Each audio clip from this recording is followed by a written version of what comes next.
रवि और उसके दोस्त जीवंत अराजकता से गुजरते हुए शहर के बाजार में जीवन के साथ गूंजते हैं, जो उनके चारों ओर ध्वनियों और रंगों की एक सिम्फनी है।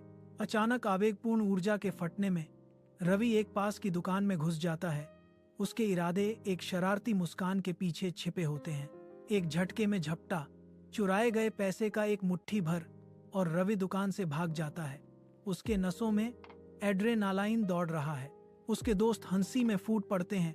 उनकी दोस्ती स्पष्ट है क्योंकि वे रवि को पीठ थपथपाते हैं, उसकी दुस्साहस का जश्न मनाते हैं।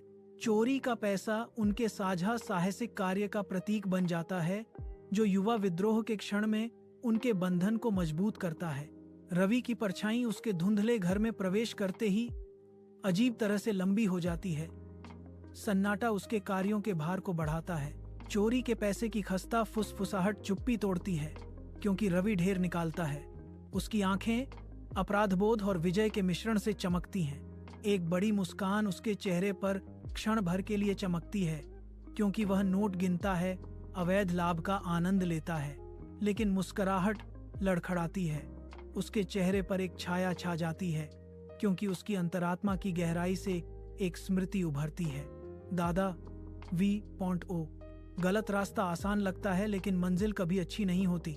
रवि की आंखें कमरे में इधर उधर घूमती हैं। उसकी क्षणिक खुशी अब उसके दादा की चेतावनी के भारी वजन से कलंकित हो गई है। रवि के सपने के अलौकिक क्षेत्र में एक शांत दृश्य खुलता है जो कोमल हल्की रोशनी से नहाया हुआ है।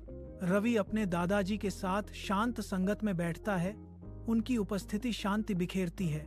इस सपने में दोनों आत्माओं को जोड़ने वाला एक मौन बंधन। हवा अनकही बुद्धिमत्ता से भरी है। दादाजी की आवाज धीरे से गूंजती है। सपने के माध्यम से एक मार्गदर्शक फुसफुसाहट, सही रास्ते पर चलो रवि। सपना झिलमिलाता है, मार्गदर्शन और प्रेम की मार्मिक याद दिलाता है। रवि के अवचेतन में गूंजता है। पुलिस के गिरोह के ठिकाने पर धावा बोलने से अराजकता फैल जाती है। उनकी उपस्थिति दिन की झूठी शांति को भंग कर देती है। आंकड़े बिखर जाते हैं। कठोर दिन के उजाले में कैद और भागने का एक हताश नृत्य होता है।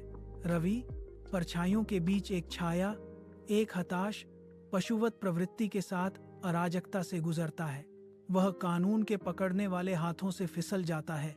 एक भूत अपने पीछा करने वालों से बचता है। आतंक मुझे जकड़ लेता है। एक मूक चीख अंदर ही फंसी हुई है क्योंकि मैं रवि की साहसिक उड़ान का गवाह बनता हूँ। उसका भागना एक भयावह बैले है जो पीछे छूट गया है। जो हो सकता था उसकी एक रूहानी गूंज